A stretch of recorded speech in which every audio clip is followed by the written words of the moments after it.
Hello കൂട്ടുകാരെ, എല്ലാവർക്കും സുഖമല്ലേ? അപ്പോഴിന്ന് ദാണ്ടെ കുറച്ച് മുട്ടക്രോസ്, അതായത് ക്യാബേജ് ഞാനൊന്ന് അരിഞ്ഞെടുത്തിട്ടുണ്ട്. അതിൻ്റെ കൂടെ കുറച്ച് കടലമാവും കൂടെ ചേർത്ത് നല്ല അടിപൊളി ഒരു റെസിപ്പി ഉണ്ടാക്കിയാലോ. വളരെ എളുപ്പം ഉണ്ടാക്കിയെടുക്കാം, നല്ല ടേസ്റ്റിയാണ് കേട്ടോ. അപ്പോൾ എങ്ങനെയാണ് ഉണ്ടാക്കുന്നതെന്ന് കണ്ടു നോക്കാം. അതിന് മുന്നേ ചാനൽ ഇതുവരെ സബ്സ്ക്രൈബ് ചെയ്ത് ആരെങ്കിലും കാണുന്നുണ്ടെങ്കിൽ പ്ലീസും സബ്സ്ക്രൈബ് ചെയ്ത് സപ്പോർട്ടോടെ ചെയ്തേക്കണേ. അപ്പോൾ ഇതുണ്ടാക്കാൻ വേണ്ടിയിട്ട് ഫസ്റ്റ് നമുക്ക് ഈ കടലമാവൊക്കെ ഒന്ന് വറുത്തെടുക്കണം. അതിന് വേണ്ടിയിട്ട് ഒരു പാൻ ഒന്ന് അടുപ്പത്തേക്ക് വെച്ച് ഒന്ന് ചൂടായി വരുമ്പോഴേക്കും ഒരു 2 ടേബിൾ സ്പൂണോളം കടലമാവ് ഒന്ന് ചേർത്ത് കൊടുത്തിട്ടുണ്ട്. ഓയിലൊന്നും ചേർക്കാതെ തന്നെ നമുക്കിതൊന്ന് വറുത്തെടുക്കണം. അപ്പോൾ ആദ്യം ഇതുപോലെ പാനിലൊക്കെ ഒട്ടുന്ന പോലെയൊക്കെ നമുക്ക് തോന്നും. ഇതൊന്ന് റെഡിയായി വരും തോറും ഇതിൽ നിന്നൊക്കെ നല്ലപോലെ വിട്ട് വിട്ട് നന്നായിട്ട് വരും. അപ്പോൾ ലോ ഫ്ലെയിമിൽ വെച്ചിട്ട് വേണം ഒന്ന് വറുത്തെടുക്കാനായിട്ട്. ഒരു 2-3 മിനിറ്റൊക്കെ ഇതുപോലെ ഒന്നങ്ങ് കൈവിടാതെ ഒന്ന് ഇളക്കിക്കൊണ്ടിരിക്കണം കേട്ടോ. അപ്പോഴേക്കും ഇത് റെഡിയായി വരുള്ളൂ. കാര്യം ഇതിൻ്റെ ഒരു പച്ചമണമൊക്കെ നന്നായിട്ടൊന്ന് മാറി ആ ഒരു കളറുണ്ടല്ലോ, ഇപ്പോഴുള്ള ആ ഒരു കളറിൽ നിന്നും കുറച്ച് കളറ് മാറി ഒരു ഗോൾഡൻ ബ്രൗൺ കളറിലോട്ടൊക്കെ ഒന്ന് എത്തണം. ആ ഒരു പരുവം വരെ നമുക്കൊന്ന് വറുത്തെടുക്കണം. ഇപ്പോൾ ദാണ്ട് ഒന്നായി വരുന്നുണ്ട്. ആ പാനിൽ നിന്നൊക്കെ നല്ലപോലെ ഇളകി ഇളകി വരുന്നുണ്ട്. ഒട്ടിപ്പിടിച്ചതൊക്കെ ഇളകി വരുന്നുണ്ട്.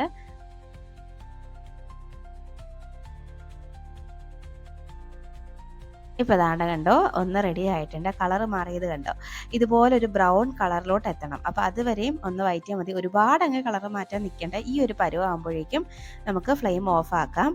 ഇനി ഇത് ഈ പാനിൽ നിന്നെടുത്ത് മാറ്റി മറ്റൊരു പാത്രത്തിലോട്ടൊന്ന് വെക്കാം.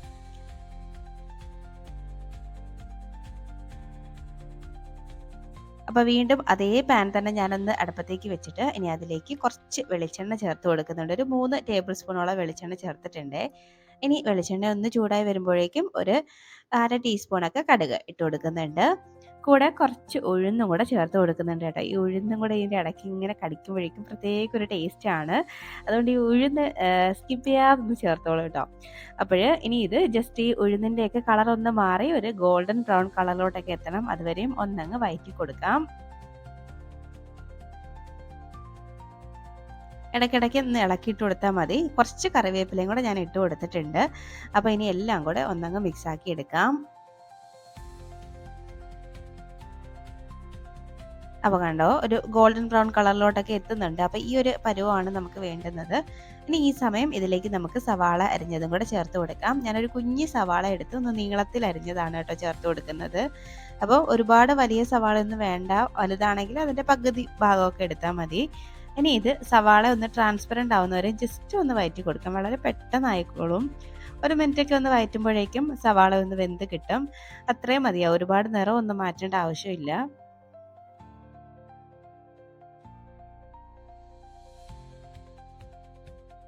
ഇപ്പോൾ ദാണ്ടെ സവാളയൊക്കെ ഒന്ന് റെഡിയായിട്ട് വന്നിട്ടുണ്ട്. അപ്പോൾ ഒന്ന് ട്രാൻസ്പെറൻ്റ് ആയിട്ട് വന്നിട്ടുണ്ട്. അപ്പോൾ ഈ ഒരു സമയമൊക്കെ ആകുമ്പോഴേക്കും നമുക്കിനി ഇതിലേക്ക് ചേർത്ത് കൊടുക്കേണ്ടത് നമ്മളിവിടെ അരിഞ്ഞ് വെച്ചേക്കുന്ന ക്യാബേജാണ്.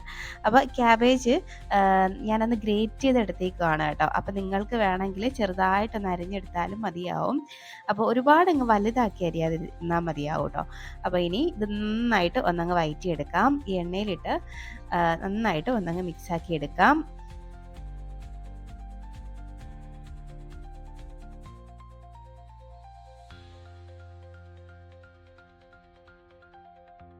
ഇതുപോലെ നന്നായിട്ട് ഒന്നങ്ങ് മിക്സാക്കി കൊടുക്കാം. നല്ല ടേസ്റ്റിയാണ് കേട്ടോ ഇത് ചോറിൻ്റെ കൂടെ സൈഡായിട്ട് വെച്ച് കഴിക്കാനായിട്ട്. അപ്പോൾ അതാണ്ട് നന്നായിട്ട് ഒന്നങ്ങ് മിക്സാക്കി എടുക്കുന്നുണ്ട്. ഇനി നമുക്ക് ഇതുപോലെ ഒന്ന് മിക്സാക്കി എടുത്തിട്ട് ഇതിന് ആവശ്യത്തിനുള്ള ഉപ്പ് ഈ ഒരു സമയം അങ്ങോട്ട് ഇട്ട് കൊടുക്കാം.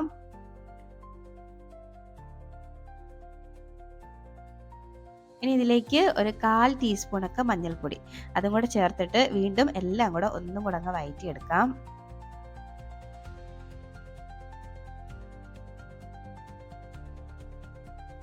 ഇതിലേക്ക് വേറെ പൊടികളൊന്നും ഞാൻ ചേർക്കുന്നില്ല. ഇതുപോലെ ഒന്നങ്ങ് മിക്സാക്കി കൊടുക്കാം. ഇതിലേക്ക് ഞാൻ പച്ചമുളക് ചേർത്തിട്ടില്ല കേട്ടോ. അപ്പോൾ നിങ്ങൾ പച്ചമുളക് ചേർക്കാൻ മറക്കണ്ട കേട്ടോ. ശരിക്കും പറഞ്ഞാൽ പച്ചമുളക് ചേർക്കാൻ ഞാൻ മറന്നതാണ്. വീഡിയോ എഡിറ്റ് ചെയ്തുകൊണ്ടിരുന്നപ്പോഴാണ് അയ്യോ ഇത് ഈ പച്ചമുളക് ഞാൻ ചേർത്തില്ലല്ലോ എന്ന് ഓർത്തത്. അപ്പോൾ അതാണ്ട് ഇനി ഇത് ഈ മഞ്ഞൾപ്പൊടിയൊക്കെ ചേർത്ത് ഒന്ന് മിക്സ് ആക്കിയിട്ട് ഇങ്ങനെ ഒതുക്കി വെച്ചിട്ട് നമുക്കിതൊന്ന് അടച്ച് വെച്ചിട്ട് വേവിച്ചെടുക്കാം. ഇതിന് ഒരുപാട് വേവിൻ്റെ ആവശ്യമൊന്നുമില്ല. പെട്ടെന്ന് തന്നെ ഒന്ന് ആയി കിട്ടും കേട്ടോ. അപ്പോൾ നമുക്കിതൊന്ന് അടച്ച് വെച്ചിട്ട് ഒരു 5 മിനിറ്റ് ഒന്ന് വേവിച്ചെടുത്താൽ മതി. ഇടയ്ക്കൊക്കെ ഒന്ന് ഇളക്കിയിട്ടൊക്കെ കൊടുക്കണം കേട്ടോ. ഇപ്പോൾ അതാണ്ട് ഒരു 5 മിനിറ്റ് ഒക്കെ കഴിഞ്ഞിട്ടുണ്ട്. ഇടയ്ക്ക് 1-2 വട്ടം ഞാനൊന്ന് ഇളക്കിയിട്ടൊക്കെ വിസിലൊക്കെ കൊടുത്തായിരുന്നു. ഇപ്പോൾ ദാണ്ട് നമ്മുടെ ആ ഒരു ക്യാബേജൊക്കെ നല്ലപോലെ ഒന്ന് വെന്ത് വന്നിട്ടുണ്ട്. കണ്ടോ ഈ ഒരു പരുവമാണ്. സാധാരണ നമ്മൾ തോരൻ ഉണ്ടാക്കില്ലേ അത് തന്നെ സംഭവം. ഇനി ഇതിലേക്ക് നമ്മൾ എക്സ്ട്രാ ഒരു സംഭവം കൂടെ ആഡ് ചെയ്യുന്നു അത്രേ ഉള്ളൂ. അതാണ് നമ്മൾ നേരത്തെ വറുത്ത് വെച്ച കടലമാവ്. അതും കൂടെ ചേർത്ത് കഴിഞ്ഞ് നല്ല പോലെ അങ്ങ് മിക്സാക്കി എടുത്തു കഴിഞ്ഞാൽ ഈ തോരൻ്റെ നമ്മൾ സാധാരണ കഴിക്കുന്ന തോരൻ്റെ ടേസ്റ്റേ അങ്ങ് മാറുകയാണ്. നല്ലൊരു ടേസ്റ്റാണ് കേട്ടോ. എന്ന് കരുതി സാധാ തോരന് ടേസ്റ്റ് ഇല്ല എന്നല്ല, ഒരു വെറൈറ്റി ടേസ്റ്റാണ് കേട്ടോ ഇതിനുള്ളത്. അപ്പോൾ അതാണ്ട് ഇതുപോലെ ഒന്നങ്ങ് മിക്സാക്കി കൊടുക്കുക. നന്നായിട്ട് ഒന്നങ്ങ് മിക്സാക്കിക്കോളൂ. പിന്നെ നമ്മൾ ഇതിലേക്ക് തേങ്ങയൊന്നും ചേർക്കുന്നില്ല. അപ്പം സാധാരണ തോരൻ ഉണ്ടാക്കുമ്പോൾ തേങ്ങയൊക്കെ ചേർത്തല്ലേ നമ്മൾ ഉണ്ടാക്കുന്നത്. പക്ഷേ ഇതിൽ നമ്മൾ തേങ്ങ ചേർക്കുന്നില്ല കേട്ടോ. അതിന് പകരം കടലമാവ് ചേർത്ത് ഇതുപോലെ അങ്ങ് മിക്സാക്കി എടുത്താൽ മതിയാവും. അങ്ങനെ നമ്മൾ ടേസ്റ്റി ആയിട്ടുള്ള നല്ലൊരു കടലമാവ് ക്യാബേജ് തോരനാണ് കേട്ടോ. ഒരിക്കലെങ്കിലും ഒന്ന് ട്രൈ ആക്കി നോക്കേണ്ട ഐറ്റമാണ്. എന്നും ഒരേപോലെയൊക്കെ തോരൻ ഉണ്ടാക്കുമ്പോഴും പലപ്പോഴും ഒക്കെ ഇതുപോലൊക്കെ ഉണ്ടാക്കി കഴിഞ്ഞാൽ ഒരു വെറൈറ്റി അല്ലേ. അപ്പോൾ അതാണ്ട് നമ്മൾ തോരൻ ഇവിടെ റെഡി ആയിട്ടുണ്ട്. അപ്പോഴേ നമുക്കിതിൻ്റെ ഫ്ലെയിം അങ്ങ് ഓഫാക്കാം.